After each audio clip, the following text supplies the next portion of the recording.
My daughter, my own flesh and blood, thought I was too old and stupid to see her sprinkle poison into my soup. She thought her dear old dad was just a relic, waiting to die. But she underestimated me. I saw every flick of her wrist, every grain of white powder that hit the broth. When she turned her back, I swapped our goddamn bowls. I turned her vicious, greedy little trap back on herself. What happened next was a special kind of justice, and it shocked me to my core. Before I break down exactly how this nightmare unfolded, do me a solid. Hit that subscribe button and pound the notification bell so you never miss another story like this one. And hey, drop a comment down below and tell me what you would have done in my shoes. I'm dying to know. The first wave of pain hit me like a mule kick to the stomach. It wasn't just a cramp.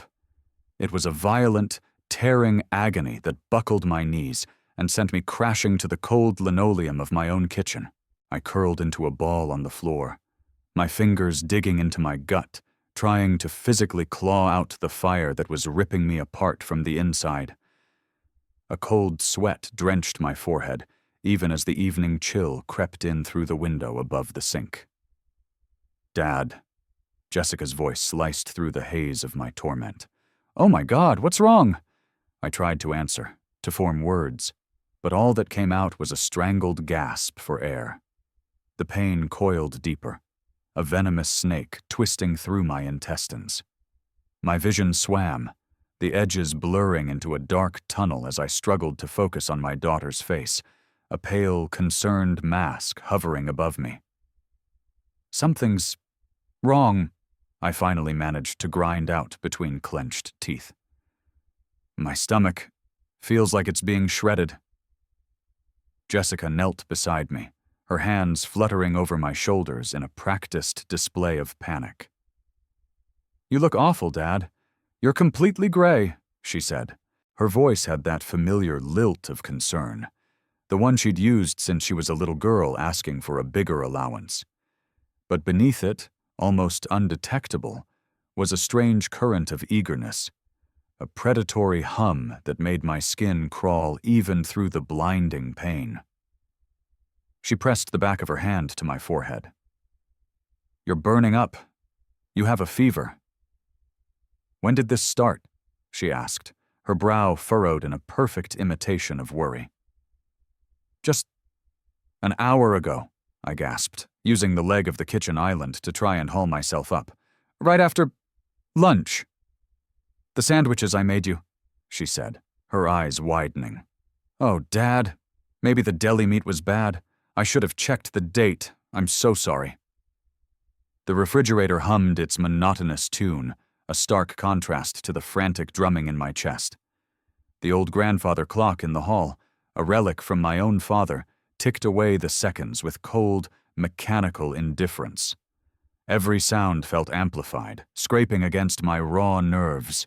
I stared into Jessica's eyes as she helped me to a kitchen chair, searching for a flicker of something, anything, that wasn't part of the act. "Don't you worry," she cooed, her smile stretching just a little too wide, looking pasted on. "Let me make you some of my special chicken soup tonight. Something light, something gentle for your stomach." "Thank you, sweetheart," I mumbled. The words were automatic, a reflex honed by 30 years of being her father. "You always take such good care of me." "Of course, Dad," she replied, that unnerving smile never faltering. "It's the least I can do." But her eyes didn't match the smile. They were too bright, too sharp, glittering with a cold, calculating light. It was the same look she'd had when she was 17, and tried to convince me she'd wrecked my car because a deer had run out in front of her. She'd lied right to my face then, too. But the pain was a thick fog in my mind, making it impossible to think clearly. I was too weak, too grateful for her feigned kindness to question the unease that was taking root in my gut. The setting sun cast long, distorted shadows across the kitchen floor, making the familiar room feel alien and menacing.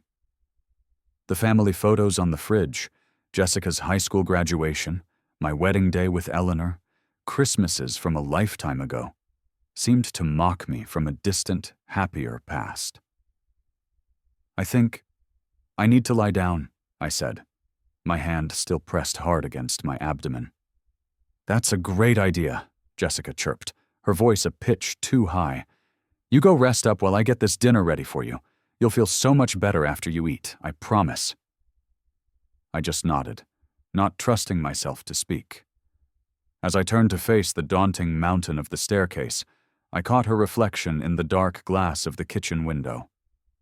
The moment my back was turned, her saccharine smile evaporated, replaced by a chilling mask of cold, hard determination. A ghost of a whisper from my years in the service slithered up my spine.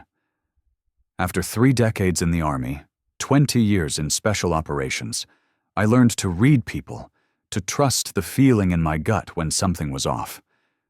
And right now, every cell in my body was screaming danger. But this was Jessie, my little girl. The same one who used to fall asleep on my chest watching old war movies. I gripped the banister, forcing my trembling legs to carry me up the stairs, each step a monumental effort, as her voice floated up behind me, dripping with the poison of her false promises. I collapsed onto the edge of the bed, the old springs groaning in protest under my weight. The short climb up the stairs had annihilated what little strength I had left.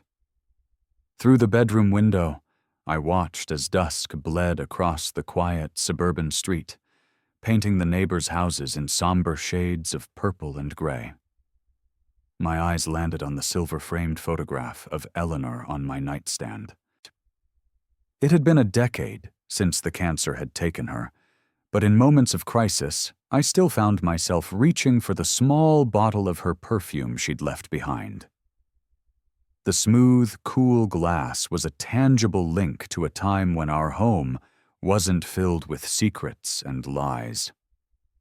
As the physical pain in my stomach began to subside into a dull, throbbing ache, a different kind of agony took its place. Jessica's bizarre behavior was a key turning a lock on a door in my mind, unleashing a flood of memories I had fought for years to keep buried. She was only 16 when the fault lines in our family began to crack wide open, right after Eleanor passed. I could still see her, standing in this very room, her face blotchy and tear-streaked, her small fists clenched at her sides. "You hate me!" she'd shrieked, her voice raw with a grief too big for her to handle. "Mom would have let me go to that party. She would have trusted me."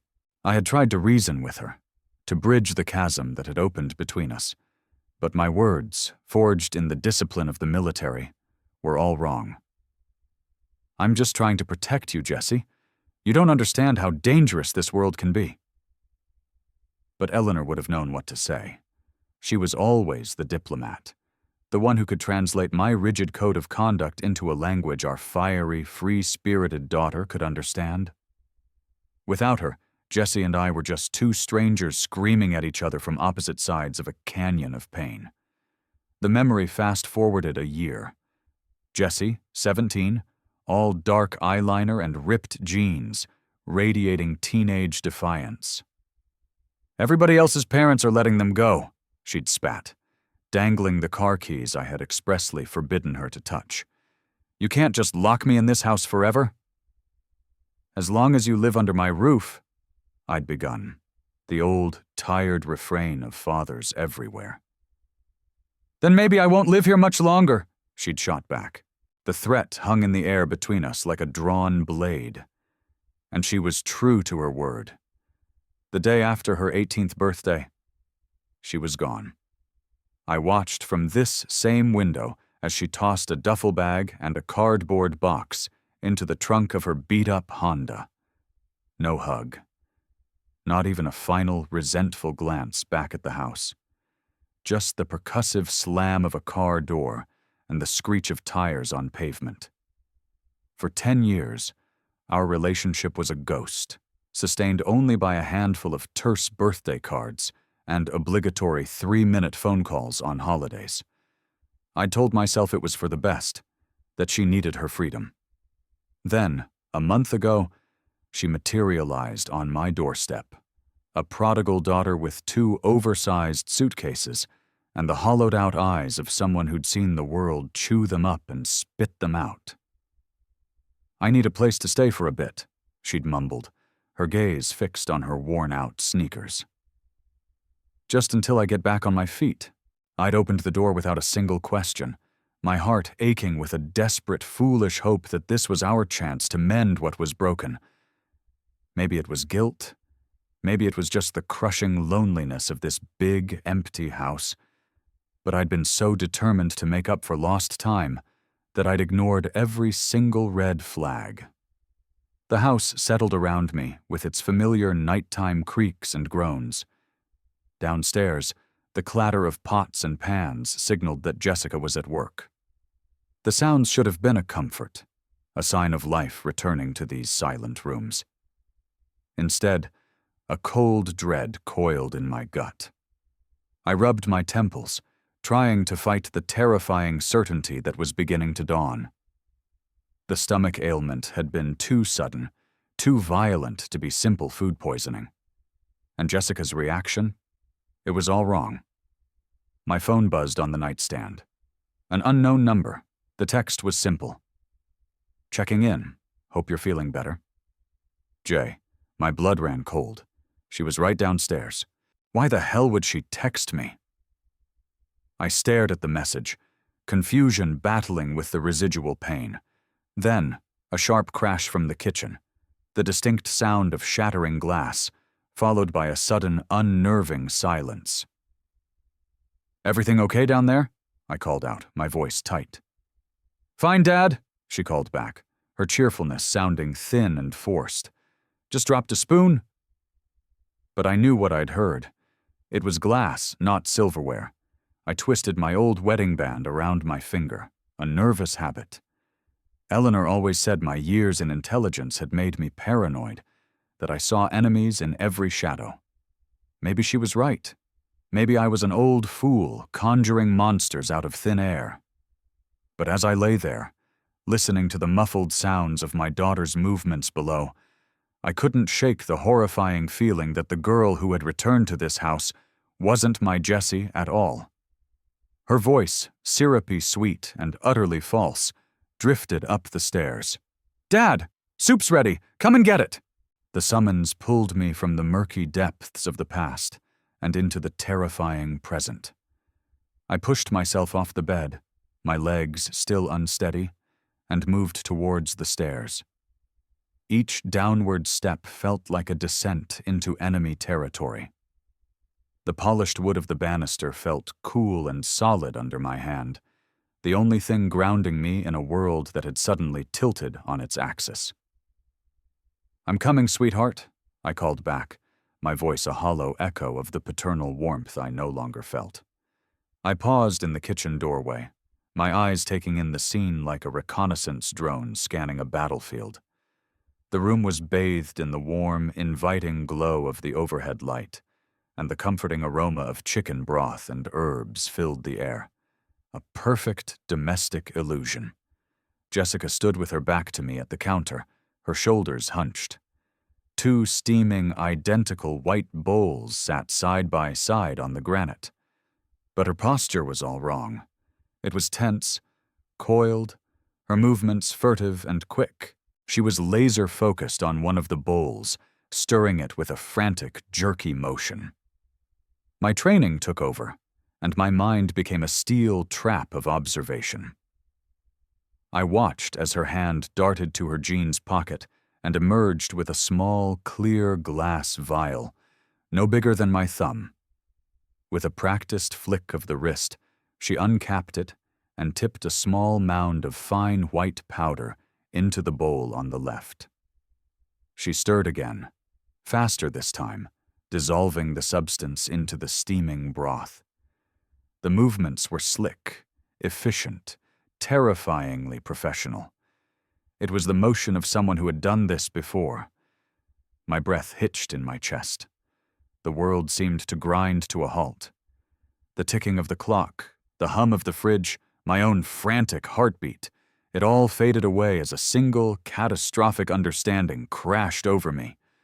My daughter was trying to poison me. Every primal instinct I possessed screamed at me to charge in, to grab her, to shake her until her teeth rattled, to demand an answer to the unanswerable question, why? But 30 years of discipline slammed a lid on the geyser of my emotions. I remained a statue in the doorway, a ghost in my own home, watching my only child transform into a monster before my very eyes. She straightened up, wiping her hands on a dish towel as if she'd just finished some mundane chore.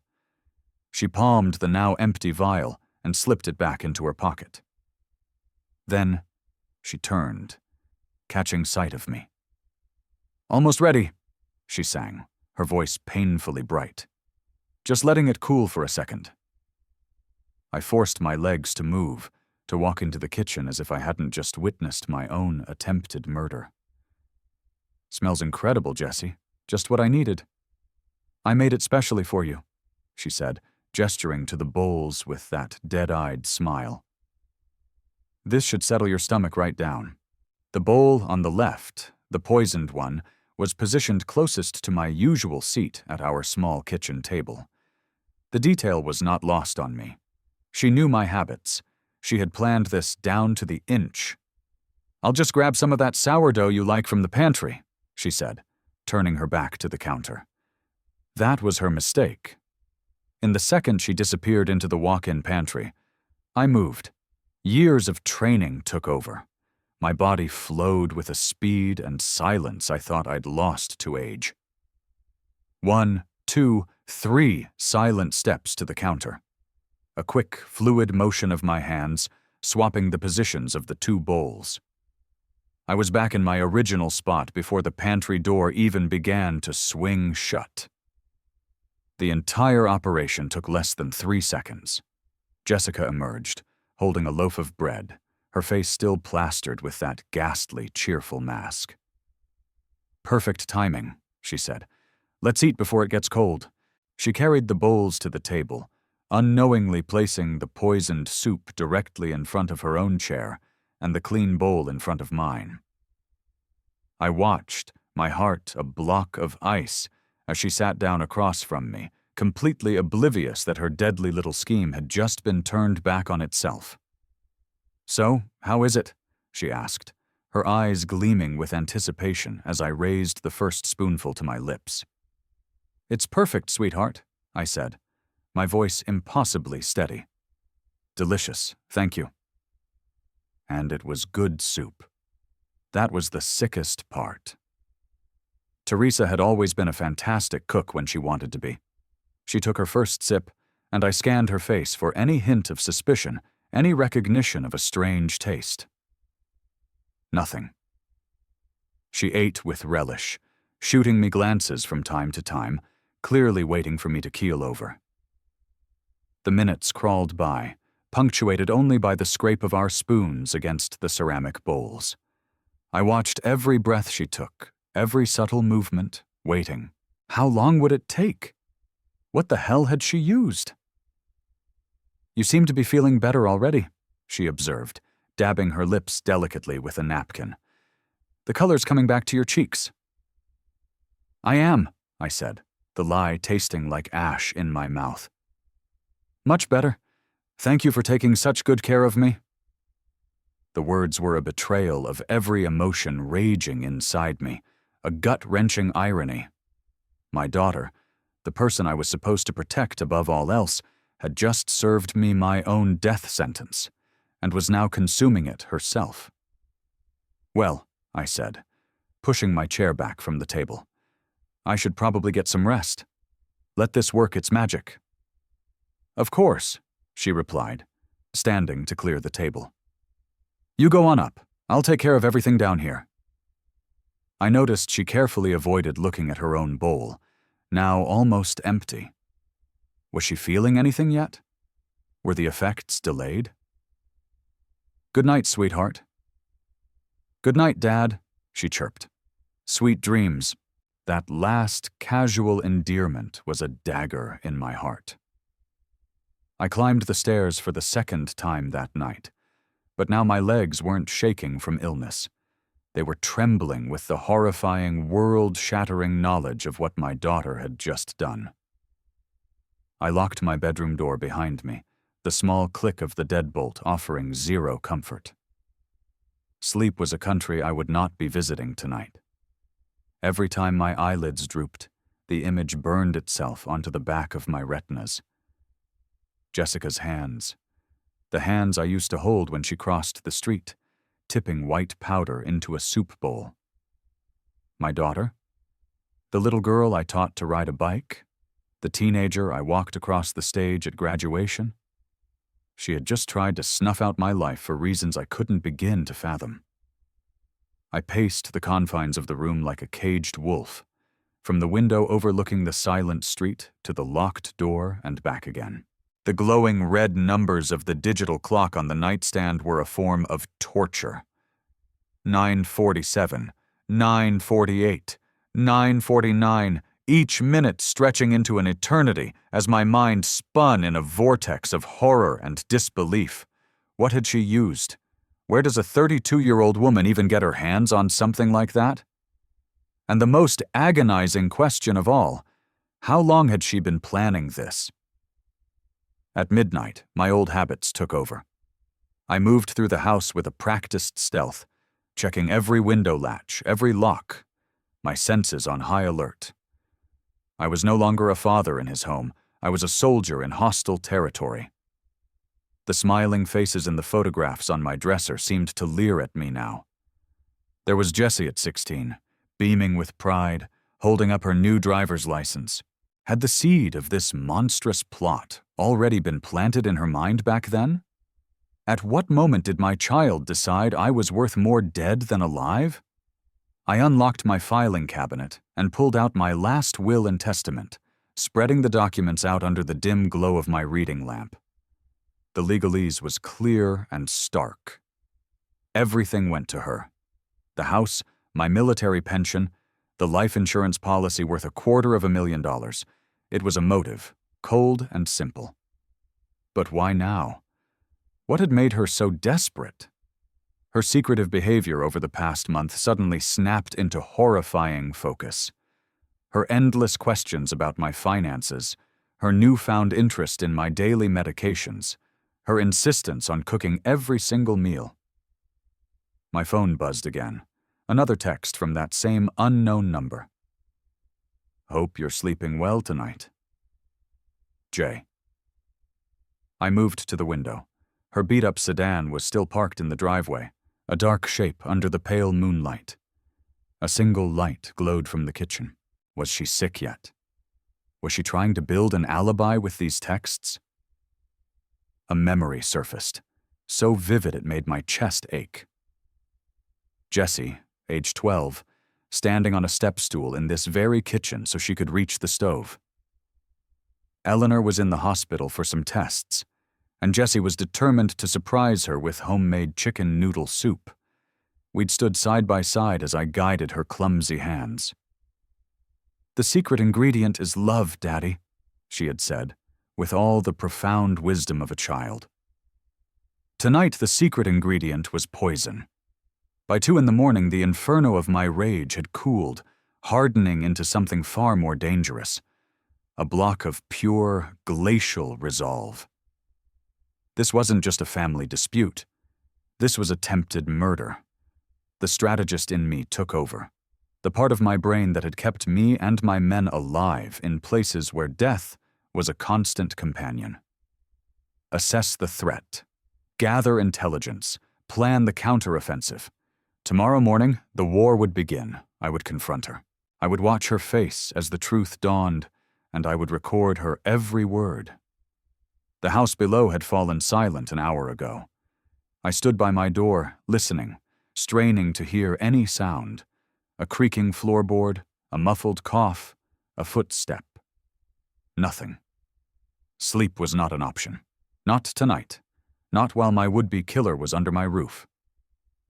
As the first faint gray fingers of dawn crept through the blinds, I heard it. Movement from the kitchen. She was awake. I dressed slowly, my movements deliberate and precise. I was no longer a grieving father or a confused old man. I was a hunter, and my prey was waiting downstairs. I descended the stairs with the grim, resolute purpose of a man who was about to burn his entire world to the ground. The morning light cut through the kitchen windows, sharp and merciless. It found Jessica slumped over the table, her head in her hands. She was still wearing yesterday's clothes. Her skin was pallid and waxy, and deep, dark circles were bruised beneath her eyes. She was clutching her stomach, rocking slightly back and forth. When she finally looked up, her eyes were wide with a mixture of agony and bewilderment. "Dad," she croaked, her voice a raw, broken whisper. I feel horrible. My stomach, it feels like it's full of razor blades. I think I have food poisoning." I poured myself a mug of black coffee, my hand as steady as a surgeon's. I studied her over the rim, my expression a blank mask. She looked genuinely sick, which confirmed it. The poison was working as designed, just on the wrong target. "Is that so?" I said, my voice dangerously quiet as I sat down in the chair opposite her. "Tell me, Jessica, what exactly did you slip into my bowl of soup last night?" The blood drained from her face, leaving her skin a ghastly shade of gray. "What? I don't know what you're talking about." "Don't you?" I leaned forward, my voice dropping to an icy whisper, locking her gaze with my own. "Think very, very hard, Jessica. What did you put in my food?" "Dad, you're scaring me," she stammered, trying to push her chair back. But a fresh wave of pain contorted her features, and she doubled over with a groan. "I just made soup, that's all. Regular soup." "I saw you," I said, my voice carrying the cold, hard authority I'd used to command platoons of men. "I saw the vial. I saw the powder. I saw you stir it into the bowl on the left. Don't lie to me." "You're delusional," she shrieked, her voice cracking with desperation. "You're getting old and paranoid. I would never. Then I guess it's a good thing I switched our bowls while you were in the pantry getting the bread." The words hit her like a physical blow. Her mouth gaped open, but no sound came out. Her eyes, wide with a dawning animalistic terror, darted from my face to her now empty bowl and back again. You what?" she finally sputtered. "That's impossible." "I watched you. I knew exactly which bowl was which. You served yourself your own poison, Jessie. Bon appetit." Her hands flew to her throat as if to stop herself from vomiting.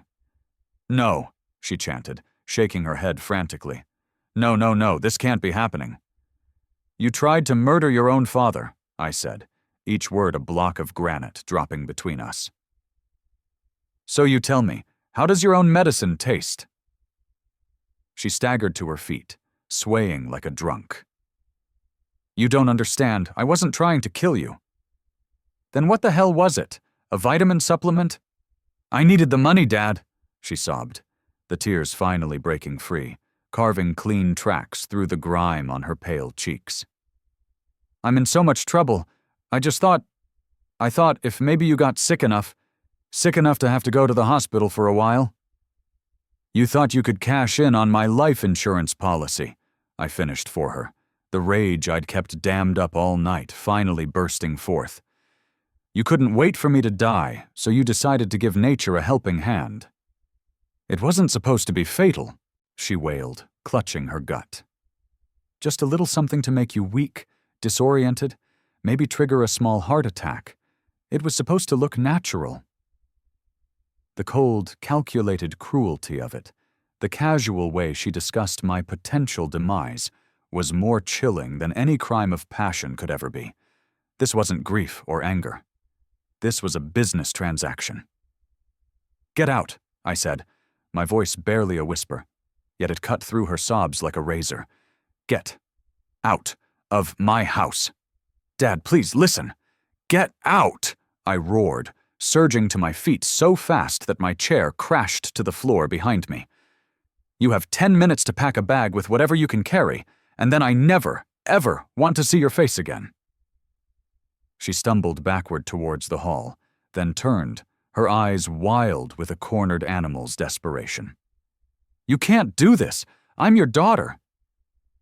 My daughter died a long time ago, I snarled, pulling my phone from my pocket and starting a timer.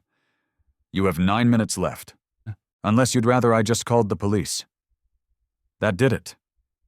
She fled, her footsteps thundering up the stairs like a panicked retreat. I heard the frantic sound of drawers being wrenched open, closets ransacked. She was back downstairs in 8 minutes flat, dragging a single overstuffed suitcase. At the front door, she paused and shot me one last look. The desperate child was gone, replaced by a venomous stranger. You will regret this, she hissed. This is not over. The slam of the door vibrated through the entire house. It left me standing alone in the deafening silence, with nothing but the wreckage of my family and the chilling certainty that she was right. This was far from over. I now had a new mission, to find out who she was working with. I walked directly into my study, my sanctuary, the one room in the house that still felt untainted. The familiar smell of old books and worn leather was usually a comfort, but today it did nothing to quiet the tempest in my soul. With the methodical precision of a field commander preparing for battle, I took a fresh legal pad and began my after-action report. Timestamps, direct quotes, descriptions of physical evidence. I would document every last detail. My engineering mind kicked into gear, sorting the emotional chaos into cold, hard data points. 21:47 hours. Observed suspect JM adding an unknown white powder to soup bowl, I wrote. Substance appeared fine, dissolved without a trace, contained in small glass vial, approx. 2 inches in length. Who had put her up to this? Jessica was manipulative, yes, but she wasn't a criminal mastermind. She didn't have the sophistication or the nerve to orchestrate something like this alone. My first call was to Emily Carter. She'd been our family lawyer for 20 years, the one who'd helped Eleanor and me draw up the very will Jessica was trying to expedite. Emily, it's Art Miller. I'm in trouble. I need to see you today. Art? Good heavens, you sound awful. What's happened? My daughter tried to kill me last night. The words tasted like poison on my own tongue. I have proof. We need to start the process of completely disinheriting her, immediately. A stunned silence met me on the other end of the line. Art, that's an incredible accusation. Are you sure? I switched the bowls, Emily. She ate her own poison and got sick. I saw her do it. I have the vial. I could practically hear the gears turning in her sharp, legal mind. My office, 2 o'clock. And Art, don't touch anything. Don't clean the kitchen. Treat the whole house like a crime scene. After I hung up, I laid out every financial document I owned. Bank accounts, investment portfolios, deeds, insurance policies. The numbers swam before my eyes. The house alone was worth over $500,000. My retirement accounts and the life insurance policy brought the total closer to $1 million. I had spent a lifetime building this nest egg for her. My next calls were to my bank and investment broker. This is Arthur Miller, I stated, my voice devoid of emotion. I need an immediate freeze placed on all my accounts and a review of all beneficiary designations. I believe I am the target of a targeted fraud attempt. I worked through the morning with a grim efficiency, shredding the last vestiges of my paternal love and replacing it with tactical preparedness. Her secretive phone calls over the last few weeks, the hushed conversations she thought I couldn't hear, her abrupt trips out of the house with no explanation. Someone else was out there, a phantom pulling my daughter's strings. My phone buzzed, a text from a new, unknown number. "Big mistake, old man. We know where you sleep." The threat was blunt, undisguised. They knew, which meant Jessica had already run to her puppet master. I took a screenshot, saved it, and added it to my growing evidence file. My next call was to Marcus Sullivan, a name Emily had given me years ago, an ex-Delta Force guy who ran a discreet but ruthlessly effective private investigation firm. "Sullivan?" a gravelly voice answered. "Mr. Sullivan, my name is Arthur Miller. I'm a friend of Emily Carter's. I have a sensitive family matter. It involves attempted murder and a conspiracy." There was a brief pause. "Your daughter," Sullivan stated, not as a question, but as a fact. "Yes, and whoever is controlling her." "I'll be there in an hour," he said, and the line went dead. I spent the next 60 minutes fortifying my home. I wasn't a frightened old man anymore. I was a soldier on his own high ground, preparing for an assault. As I was checking the tension on a new tripwire I'd set by the back door, I heard the sound of a car peeling into my driveway. Jessica was back, and I knew she hadn't come alone. Through the curtains, I saw her leap from her car, her face a thunderous mask of pure rage.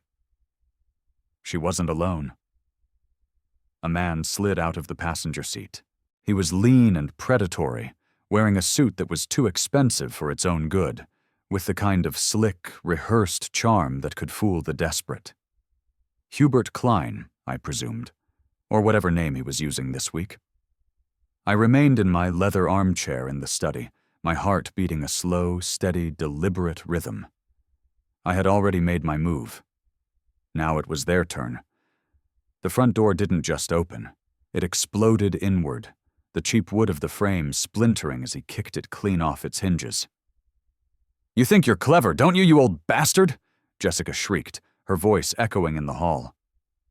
"I think I'm still breathing," I called back calmly, my voice carrying from the study. "Which seems to be a major inconvenience for you." She stormed into the room, followed by her smirking accomplice. He had the cold, dead eyes of a shark. "Mr. Miller," he began, his voice smooth as oil. "My name is Hubert. Your daughter and I feel there's been a misunderstanding. We're here to clear it up." "A misunderstanding?" I repeated, keeping my gaze locked on him. "Is that what you call attempted murder these days?" "That was unfortunate," Hubert conceded with a wave of his hand. "Jessie here is a little too eager, that's all. We just want what's rightfully hers." He placed a thin leather briefcase on my desk and clicked it open, revealing a stack of legal documents. "Sign these. It's a simple transfer of assets.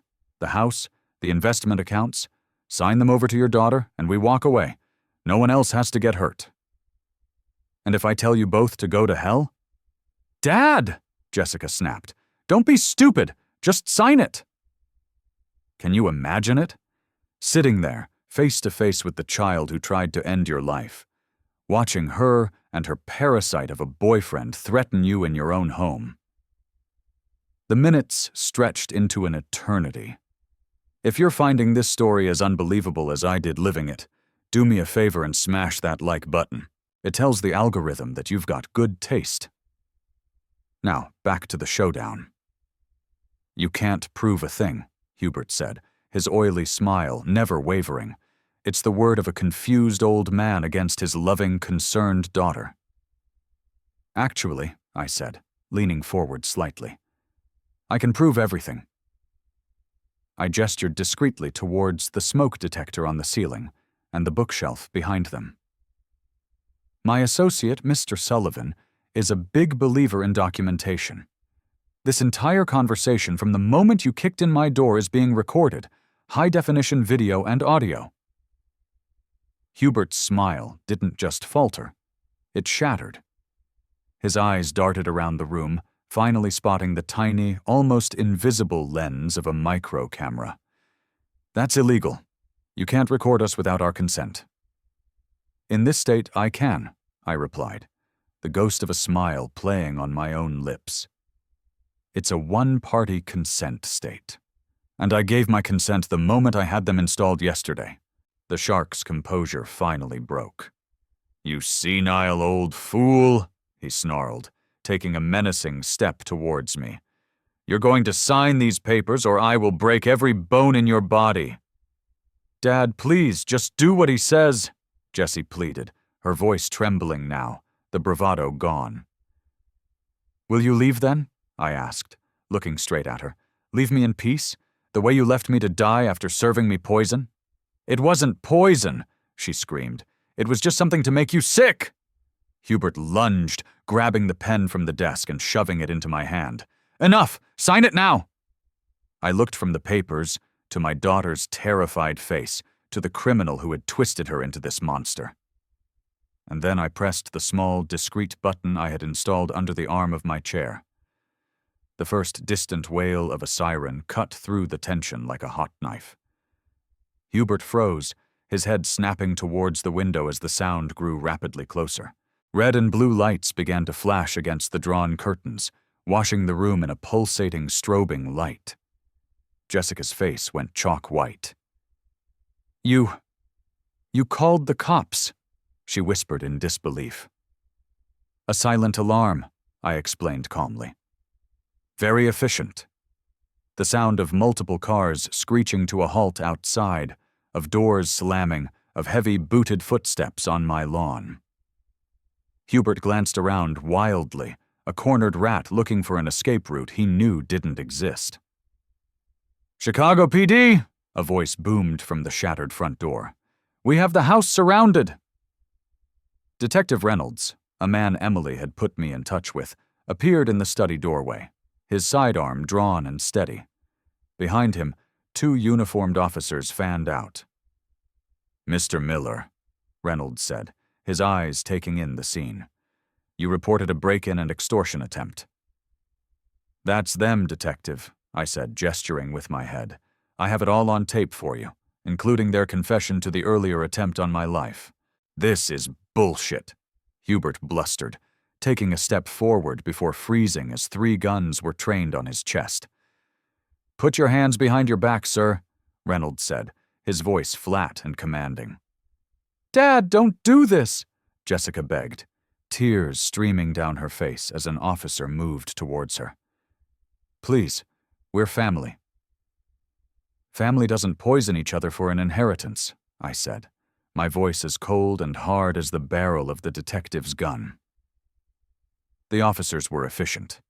Hubert and Jessica were cuffed, read their rights, and separated. Reynolds carefully bagged the fraudulent documents and the briefcase as evidence. "Your preparation on this was textbook, Mr. Miller," he said, shaking his head in admiration. "Special operations training," I replied. "You learn to prepare for every contingency." As they were led out to the waiting squad cars, Jessica turned back to look at me one last time, her face a crumpled mask of hatred. "I will never, ever forgive you for this!" she shrieked. "Good," I replied, meeting her gaze without flinching. "Then we're even." I watched through the window as they were placed in separate cars and driven away. The flashing lights disappeared down the street, leaving my violated house in an eerie silence. The war was over. I had won. But standing there, alone, I had never felt so much like a casualty. 3 weeks later, I sat on the hard wooden bench of a courtroom. The verdict was a formality.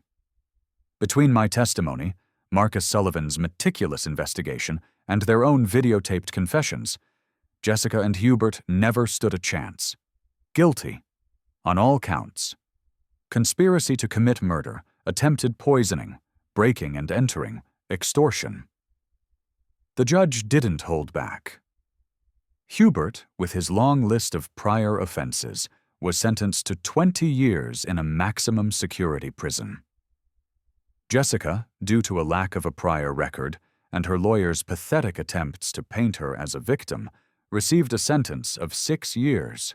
As she was led out of the courtroom in shackles, her eyes met mine one last time. They were empty. hollowed out by greed and hatred. There was nothing left of the little girl I once knew. And I felt nothing. The anger was gone. The hurt was gone. There was only a quiet, sad emptiness. I didn't go back to the house. I had Emily and Marcus arrange for everything to be sold. I kept only two things: the pictures of Eleanor and my old army duffel bag. The entire estate, every penny that Jessica had tried to murder me for, I donated. I set up a foundation, administered by a Veterans Aid Society, dedicated to helping elderly vets who were being victimized by financial predators and abusive family members. My tragedy would become a shield for others. I bought a small condo in a retirement community down in Arizona, a place where the sun was hot and the past felt 1,000,000 miles away. I made new friends, men who, like me, had seen the best and worst of what humanity had to offer. Men who understood the value of loyalty, honor, and a shared bond forged in hardship. We played chess, we drank cheap beer, and we talked about old wars, the ones fought overseas and the ones fought within ourselves. One day, about a year after I moved, a letter arrived. It was from a state penitentiary. It was from Jessica. She wrote about finding God, about her deep remorse, about begging for a chance to one day earn my forgiveness. I read the letter, folded it neatly, and placed it in a box with all the other legal documents from the trial. Forgiveness was a complex thing. Maybe one day I'd find it for her. But some things, once broken, can't be fixed. And some people don't deserve a second chance to hurt you. My new family is here, in the desert sun. It's a family forged not by blood, but by choice and shared respect. My neighbor, a tough old Marine named Bill, brought over a plate of homemade tamales last night.